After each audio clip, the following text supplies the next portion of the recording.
Thank you very much. My presentation will focus on scenarios that would affect Metro Manila.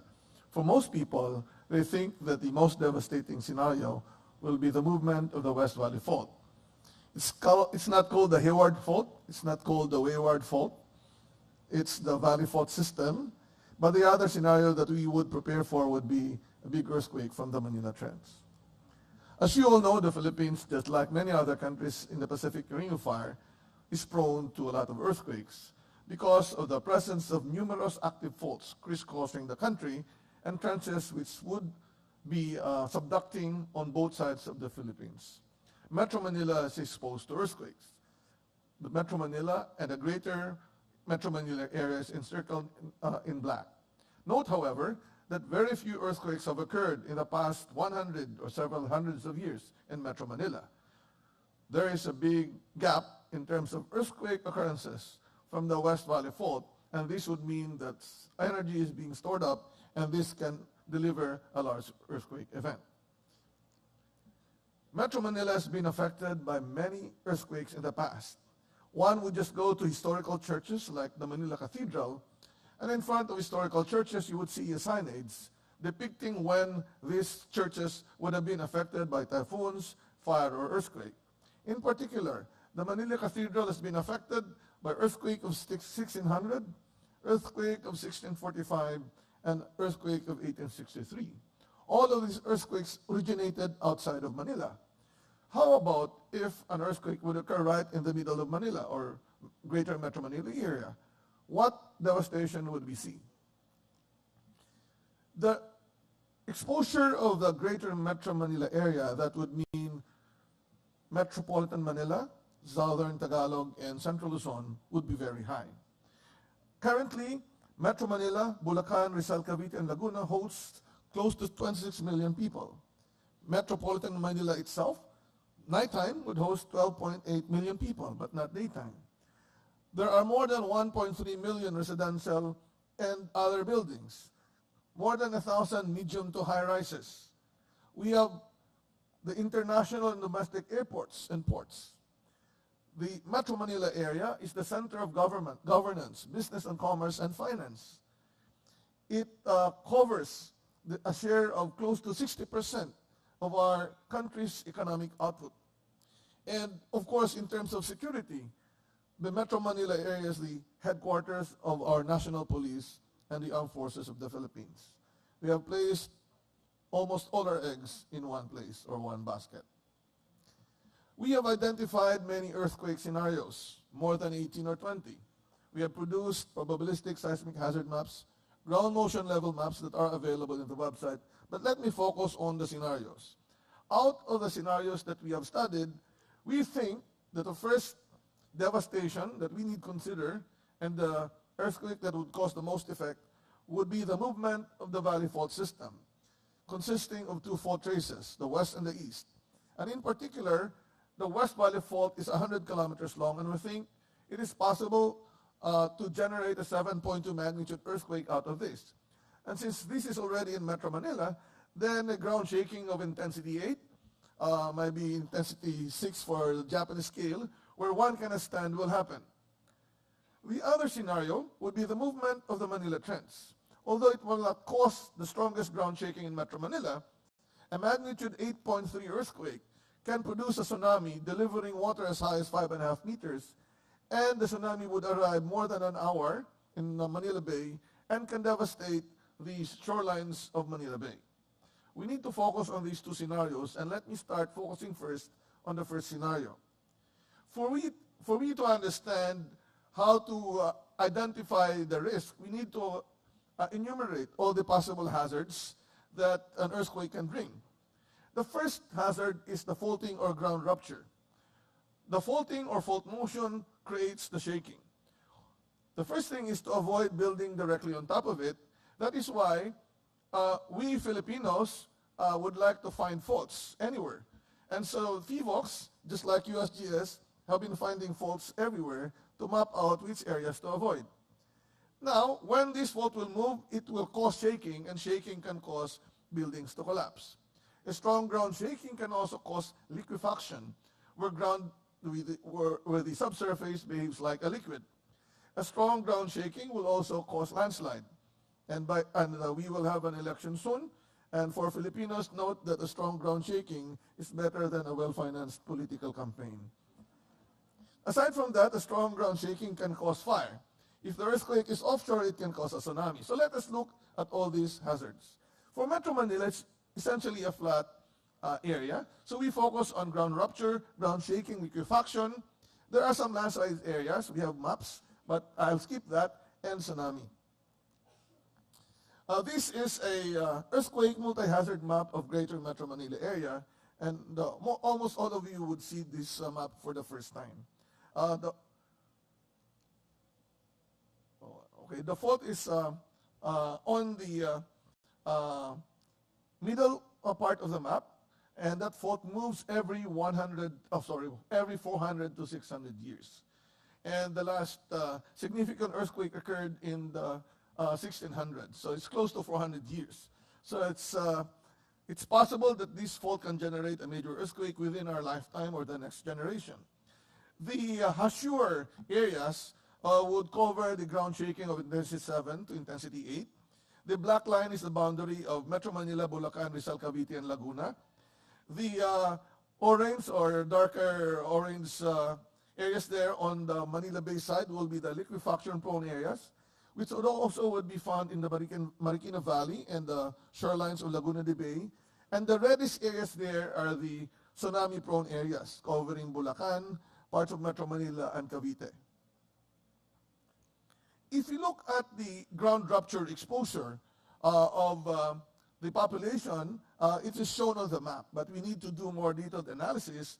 But several thousands of people are exposed to the possible effect on buildings of the ground rupture. However, if we look at the number of structures that are exposed within the 10-meter zone, with 5 meters on both sides of the fault, we count around a total of more than 3,000 structures exposed to the potential faulting.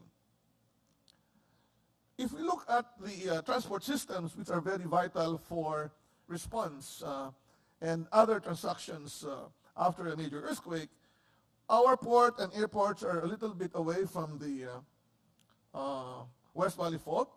The new subway line that will be constructed is supposed to be away from that fault as well.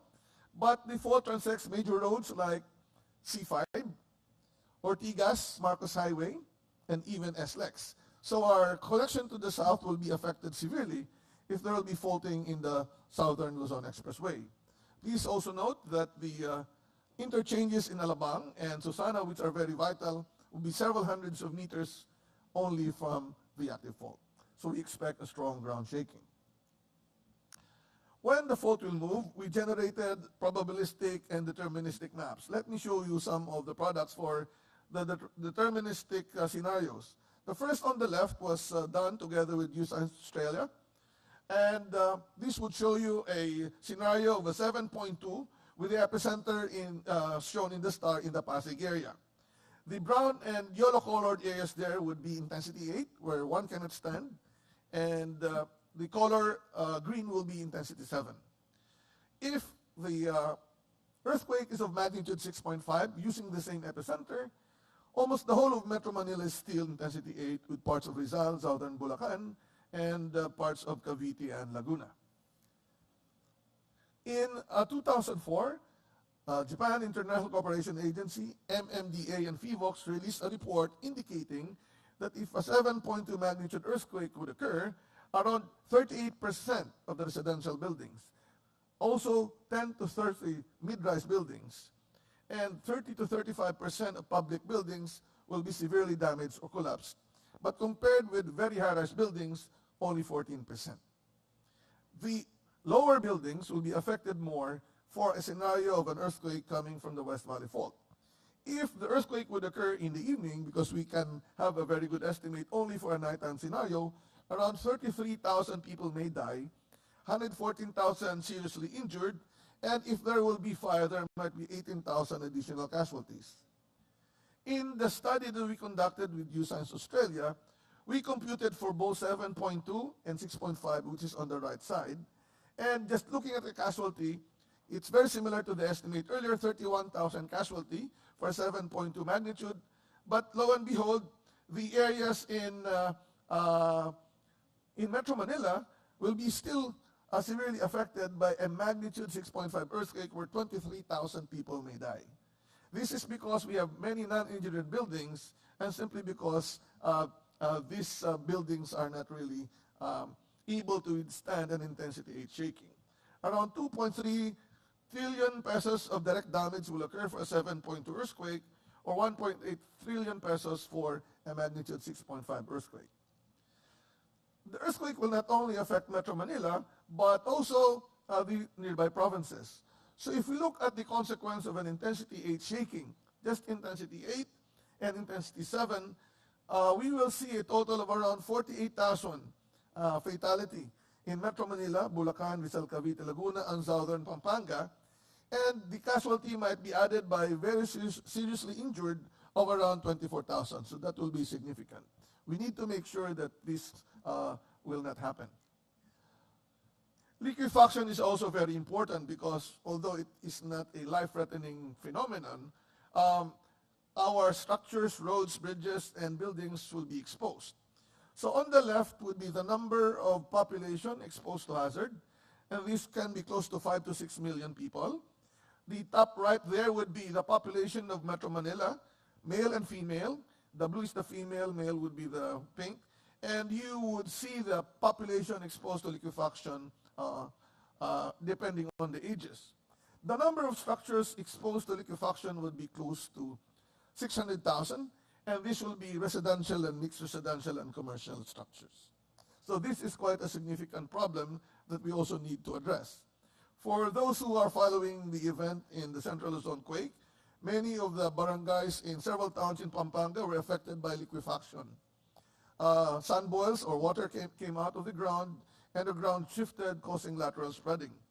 The Emilio Aguinaldo College is sitting on a liquefaction-prone area, but then no reports of liquefaction has happened. We don't expect liquefaction at intensity 5. So buildings might be affected by even small shaking if the foundation is not good. The other scenario that I would like to focus on would be a scenario coming from the Manila Trends.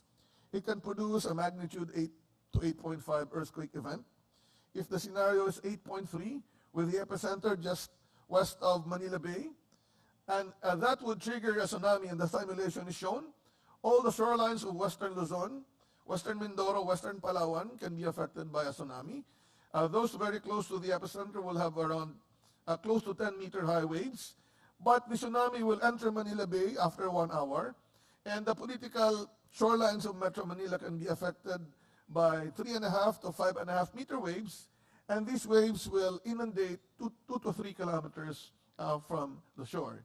I know that several of you have offices and facilities in the shoreline. If we look at the exposure of population to the tsunami, we think that around 2.5 million people would be exposed to tsunami, and that is a nighttime population. If many people will go to many malls and go to the beach area, then the population will increase. And the population exposure is divided again into male, female, and the age groups.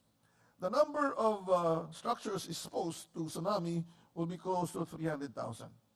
And that would again be mostly residential, mixed residential, and commercial.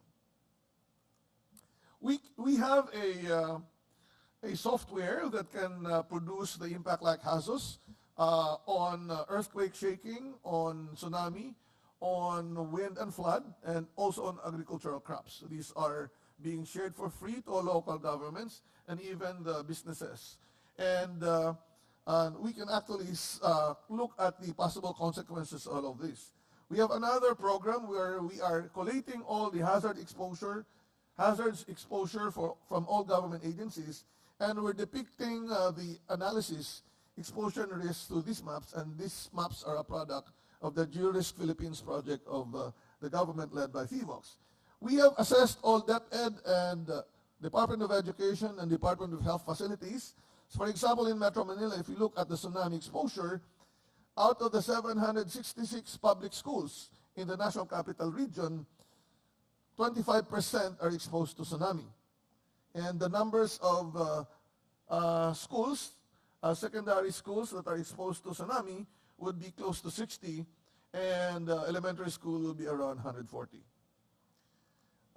For example, for the Department of Health, exposed to tsunami will be around 18%, with hospitals around 35 hospitals prone to tsunami. And unfortunately, this has been a problem for many facilities. The point location of many facilities are not really that depicted well. And so we have produced a map, a geomapper application on the phone where one can actually map out the feature on the ground and send directly to the platform of FIVOX. So ladies and gentlemen, the exposure of Metro Manila to earthquake hazards is very high. And we have two scenarios, the West Valley Fault scenario of a possible 7.2 earthquake and a tsunami scenario coming from a possible magnitude 8 to 8.5 earthquake from the Manila Trends. And the stake is very high. We need to prepare. And we need to work together with our partners from abroad and locally. We need to be ready for the big ones. And please bear in mind that other cities in the Philippines, we have scenarios that they also need to prepare for their own big one. Thank you very much.